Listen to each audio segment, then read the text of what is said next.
Welcome everyone. Today we have another new episodes, and this episode's about the economics and uh, Keynesian models. At present, in the COVID-19, every country has a lot of challenges. Every country has a lot of problems. So as we have problem, we have solutions. The more we understand the economy and economical aspects, we can solve many problems. The more we can understand the economic aspect of the society as well as uh, from our countries and the global markets, then we can come up with a lot more solutions and activities. Here I discuss about the Keynesian model. So who was the John Maynard Keynes? He's a British economist. He born in 1983 and died in 1946, who offered an explanations of the Great Depressions of the 1930s. What did the classical economics believe? The economy is always tending towards a full employment equilibrium. So what does the law say? Supply creates its own demand.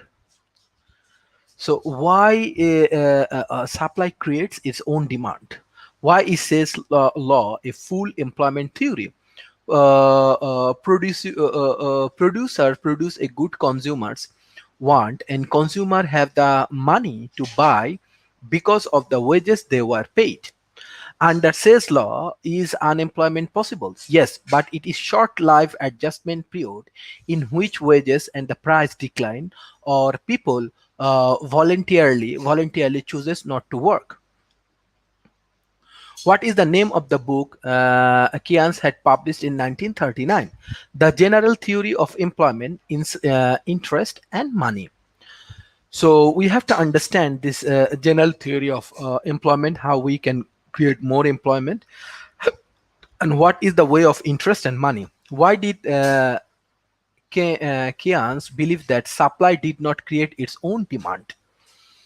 Demand can be favored inadequate or insufficient for an economy to achieve full employment. Okay, what is the essence of the Keynesian economics? The economy could tend towards a less than full employment equilibrium. What is the main idea of this chapter? This chapter's main idea, there's explanations of the Keynesian economics. So there are few questions. I can give you the answers, and by this way we can understand the economy demand and supply issue. What determine demand for goods and services? Disposable income. So if we have a proper income, then that times the demand actually increases. Is the amount of money that household have available for the spending and saving after income taxes have been accounted for. So in the COVID periods, if people do not have enough income, if people do not have enough available money in their hands, then the demand cannot determines for goods and services. What is the consumption functions? A graph that shows that amount household spend for goods and services at different level of disposable income. What is saving? Money earned but not spent. What is dissaving? The amount by which personal spending exceed disposable income. Who do people dissave? By taking money from personal saving. Autonomous consumption is very important. If we have a proper income, as well as if we can do proper distributions, by this way we can understand how it goes. So what is autonomous consumption that is independent of the level of disposable income? What happens when disposable income is zero? Spending equal autonomous consumption, because households will save for basic need. The consumption function, real disposable income. If we go for the x-axis, in the x-axis it's a real disposable income, and y-axis is the real consumptions. In the x-axis there is a real disposable income. Let's say it's a $4 trillion per year is a real disposable income. On the other hand, real consumption will be trillions of dollar per year for this savings for. So in this point like this, where actually where actually this saving point is C, as well as like this point x-axis, and C equals to yd, and C here is the saving, and here is the this saving. So this is the actually the functions where $4 trillion income and $4 trillion consumptions. In this particular situations, we can go for the consumption function. So consumption savings, MPC and MPS data. So real disposable income if is zero, consumption $1, saving minus ones, manager prosperity to consumptions, and the marginal perspective, so the saving is the zero. So real disposable income is 1, consumption will be 1.75, saving will be minus 75, marginal propensity to consumption MPC will be 0.75, and MPS will be 0.25. When it's a 3, that time it will be 3.25, savings will be minus 0.25, MPC is a 0.75, and MPS is a 0.25. As well as if it's a 4, consumption will be 4, saving will be 0, MPC will be 0.75, and MPS will be 0.25. On the same hand, 6, consumption will be 5.5, saving in will 0.5, MPC is a 0.75, as well as MPS will be 0.25. On the same hand, a real disposable income will be 7, consumption will be 6.25, saving will be 0.75, MPC will be 0.75, and MPS will be 0.25. On the other hand, if real disposable income will be 8, consumption will be 7, saving will be 1, and MPC marginal propensity to consumption will be 0.75, and marginal propensity to the saving to save will be 0.25. This is some of the good example of the consumption, saving, MPC and MPS. So what is marginal propensity to consumptions? The change in consumptions, uh, the change in consumption resulting from a change in real disposable income. So MPC equals to delta C divided by delta YD. On the second hand, what is marginal propensity to savings? The change in saving resulting from a change in real disposable income. MPS equal to delta S divided by delta YD.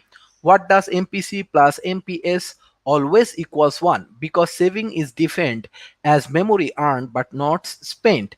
MPC plus MPS equals to 1. So MPC changes from zero point 0.5 to 0.75. Consumption function shifted from C1 to C2. So people spend more at all level of real disposable income. So real disposable incomes and the real consumptions. So consumer function for the true trillion propensities, x-axis is the real disposable income, y-axis is the real consumptions. So where C equals to C is the equals to YD, C2 and C1s. So this one will be MPC. MPC is a 0.75. This one is another MPC is 0.75, and this one MPC lower level, this is 0.50. This is the way how we can solve many things together. So what happened when what happened when real disposable income changes? There is a direct relationship between changes in real disposable income and changes in consumption. For example, the movement from point A to point B. What happened if factors of other that income changes? There is a shift in the consumption schedule. For example, from C1s equals to A1s plus BYD to C2 equals to A2 plus BYD. Refer to follow slide number 13's exhibition 6. So movement alone and shift in the consumption functions. So real disposable income equals to real consumptions. Non in So this is the fact. Where equals to C2 equals to A2 plus BYD. This one AB. C1 is equal to A plus BYD. Non-income determinants.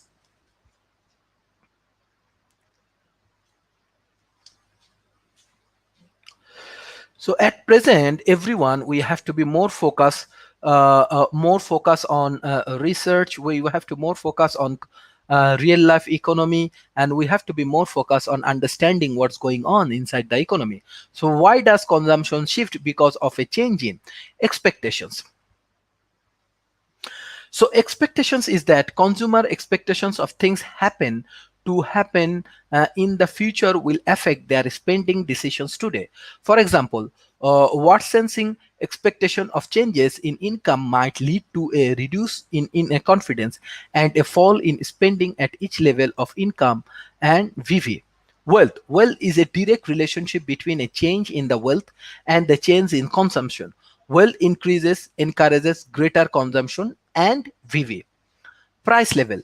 There is an indirect relationship between a change in price and the change in consumption. For example, if falling price level increase the real value of dollar dominance asset, thereby encouraging greater consumption for the goods and services and VV.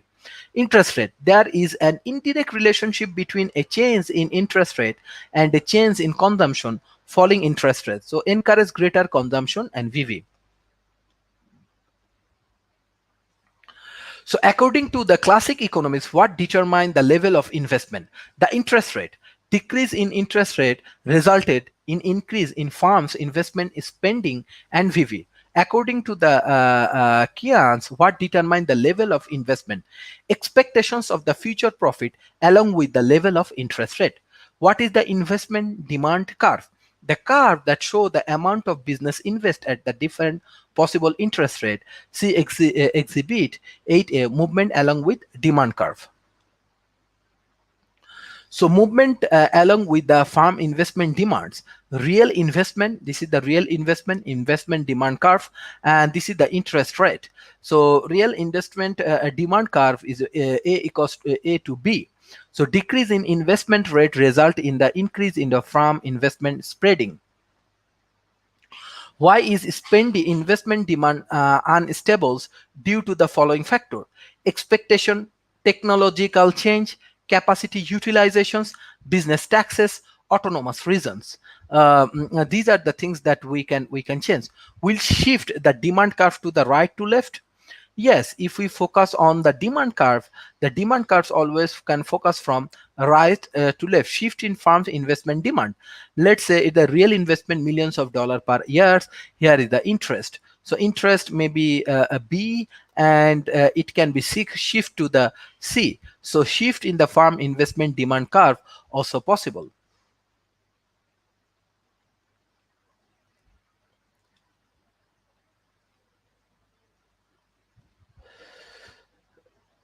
So in that particular situation, there is a more interesting point of view: how do expectation affect investment?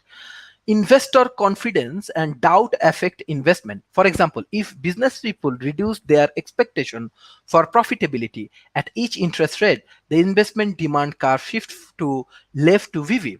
How does technological change affect investment? New product and the new ways of doing things have a big impact on investment decisions. Provide less costly ways of producing. New technology increase farm investment spending as a farm by latest technology to improve production capability. The investment demand curve shift to right VV. What happens when capacity utilization is low? Farm can meet an increase in demand without spending their operations. The investment demand curve shift to left. What happens when capacity utilization is high? Farm must increase investment to meet an increase in demand. Expanding operation. The investment demand curve shift to right to VV. How do business taxes affect investment? A higher tax rate move capital is taken out from the entrepreneur pocket and into the government pocket. Therefore, high tax rate leave entrepreneurs with less money to reinvest in this business, in their business, lending to less job creations. The investment demand curve shift to left. What is autonomous expenditures? An autonomous expenditure refers to spending that is necessary. You might think all spending is necessary, but in macroeconomics term, it is expenses that must be made, such as goods, shelters, clothing, or anything else where the need does not change no matter what would income is. The investment demand curve shift to right. So this is the all about today's discussion about investment, today's discussions about all of the necessary things we're going to discuss. And most important thing is that our government, our policymakers, our peoples, and everyone, now we have to be very very focused on the particular point, especially the income level. If we have enough income, then our demand curve also increase. If we have enough investments, our income also increase, as well as our demand and increase, and that times we can do necessary supplies. So in these times, our corporations, our governments, our small organizations, everybody has to be more focused how they can create more income. So if you have any questions, I can give you the answers. Mohammad Sohel Rana, he said, thanks for today's session. Thank you for your very good support for School of Talent Economy. And there is a question from him that what is the significance of postdoc in science, technology, and research? Where can we get the support? Okay, actually, first thing first, for our School of Talent Economy, our target area is post-graduation level, even though we do some focus on the specifically the research area on the economical aspects. Try to understand, like example, most important thing for the School of Talent Economy, we want to be industry driven, like who gonna produce more finance for the organizations and for the economy, like different kind of industry, service industry or product industry, who gonna actually create more value for the society. Yes, education is ultimately the way you can do your PhD, you can do your postdocs, you can focus on the science, technology, and research. This is can create a different product value, and this product value product can add some value for the society. But definitely you have to understand, when we a research firm or research organization or university, they go for the research, they need investors, they need corporations, they need investment for this research. When they get a fruitful investment for their research, that time they can produce real life knowledge. So you have to understand today what we discuss, that income level ultimately very important. So country like India, Bangladesh, Indonesia, and different developing nations, we have to be more focused how in the COVID period, especially I'm talking about the COVID period, we can generate more income. And when we can generate more income, ultimately investment comes. And definitely, yes, any of the university and research center, let's say they are producing a vaccine, and the scientist, as well as the university and the corporation, society, they will get lot of benefit. So first thing first, economy, whatever we produce, whatever we do for the society, it needs some economical aspects. So you do PhD and you do postdoc, whatever you do for the science, technology, and the research, you need to be very much focused on the development of the society. And if it can add value for the society, definitely society give you return. Thank you, Mr. Shishir. Thank you very much for informative sessions. Thank you for a very good sessions. Hosna Rafaels, any idea of a startup? Now is the perfect time to start a new enterprise. Try to understand. First thing first, in the economical aspects, everybody say demand and supply. I said, no, we have to be focused on income. Startup, basically very good things. They have idea, and if they have proper solution in their hand, let's say in the COVID period, there are a lot of problem. So in the COVID periods, if they can focus on the specific area, if they can focus on the specific time, and if they can focus on any kind of solution, then this startup is good. But for the side by side, the startup has to be focused that how they can survive. In the COVID period, maybe they can come up with the very good solutions, and they can get a very good return from the business.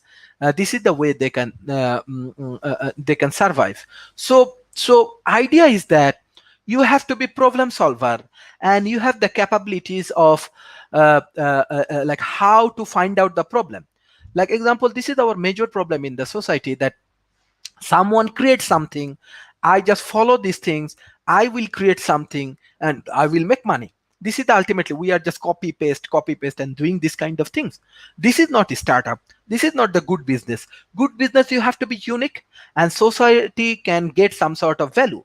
Yes, maybe someone doing something for the healthcare system, you also can do something for the healthcare system, but definitely you must need your differentiations. So major problem right now, that AI and the different kind of technology and research, they have different kind of solution in their hands, but issue is that you have to be very good problem solver. So this is the request I want to do this kind of startup, how we can add some values, and how we can create some values for the society. And definitely startup, only you have the idea, this is not enough. You have to work hard, you have to create values, you have to add values, and you have to sell it to the society, and society has to take care of very seriously. I'm doing different degrees, I live in different knowledge. This does not mean society will take care of me. I need to create social uh, values, and by this way I have to add these things. So this is the major things for the startup, and definitely you have to be very much focused on income. If you can income, then you can survive. There is another question. Thank you, Araf Meras, for a good question. Hello, sir. What are the variables of economic growth of an individual should be studied for research? Okay. Basically, try to understand. For economical aspects, there are many common things we discussed last 6 sessions. We discussed about demand, we discussed about supply, we discussed about investment, we discussed about income, we discuss about micro initiative, we discuss about macro initiative, even though we discuss about science, engineering and technology, and how science, engineering and technology get economical benefit. This kind of things we have to discuss. This kind of things we already discuss in a many ways. So for that particular point of views, my point of view is that if you want to grow your business, if you want to be understand, like example, yes, you have to understand the theory, you have to understand the like what we discuss about the book and other thing. Side by side, you have to understand the real context of these things. Let's say at present situations, this is very good for business, because there are many problem now it has in society, and if you can be a problem solvers, then this is important. So in the economic aspects, there are different variables I already discussed. You can do some sort of research on that particular point, but research must need to be focused on, based on society, based on countries, based on industry, based on industrial values. If we do a lot of research but we do not know how to create impact in the society, then our research or our economical impact and this kind of things will not work. So let's say I request to the all of the peoples, those who joining today's sessions, please focus on society, what you have, and most important thing is that try to focus on your household first. Then you focus on your area, small area, and start as much small as you want. Start something small. So when you create something small, that times you can add some values. That time you can if you have a error or problem, you can solve these things. Then step by step you move forward. So economy is ultimately the way of game changer. You are a brilliant in example, like any of the scientific area, any of the technology area, but you do not have an economic impact. This is very problem. So first thing first, when we build up something, we need to understand the how economical impact is important.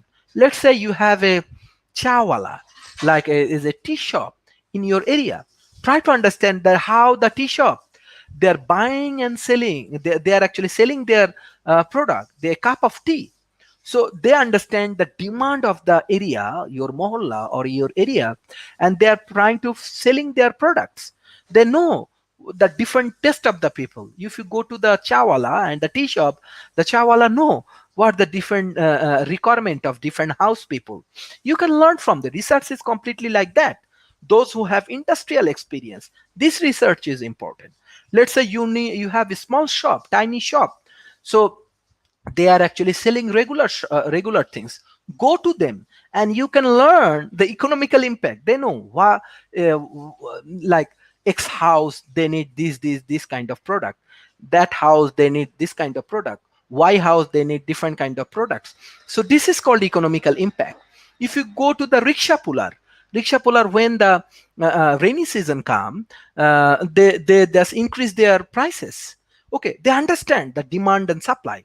So if you are a startup, if you are a new in the business, so try to learn from the industry. Yes, your theoretical aspects very important to taking the decision, because this kind of modern things, if you can implement, you will get more benefit. On the other hand, you have to take care of the micro initiative, because micro initiators, they have really experience. They know how to make economical impact. They know how to do some things. Even example, if you can see in the different developing nations, those who do different kind of different kind of business, those who now they do let's say mask business and a different kind of PPE business. So they know, actually industry know what to do. So any knowledge is not applicable until or unless it has economic impact. So COVID is ultimately very important that you have to understand the industry first. So industry in the micro initiative, and the what the industry has, you have to understand. So you can learn from the rickshaw puller, you can learn from the tea shop, you can learn from the small shop. They have real strategy, and side by side knowledge is important. Then you can interconnect it. Let's say today I gonna discuss about the demand and supply and focused on the income. You go to the like example, this chawala or the shop, they know how to increase the demand and how to create the value in the society. So this is ultimately the beauty of the economics. First thing first, you understand the industry. Second, you have to understand the real life work. And third, like example, you have to know how to implement. So not only idea is not enough.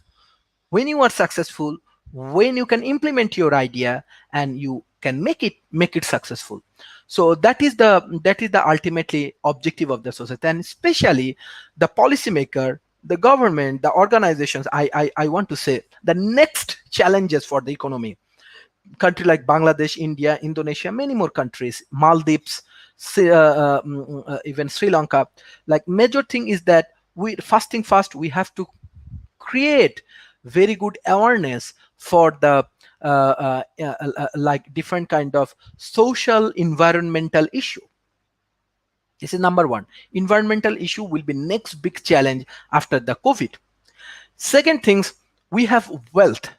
I know this developing nation has enough wealth. So this wealth, the governments and the corporation, they need to know how to distribute it. If more and more we create poor, then it's a problem. And third things, what is the main objective for the today's sessions?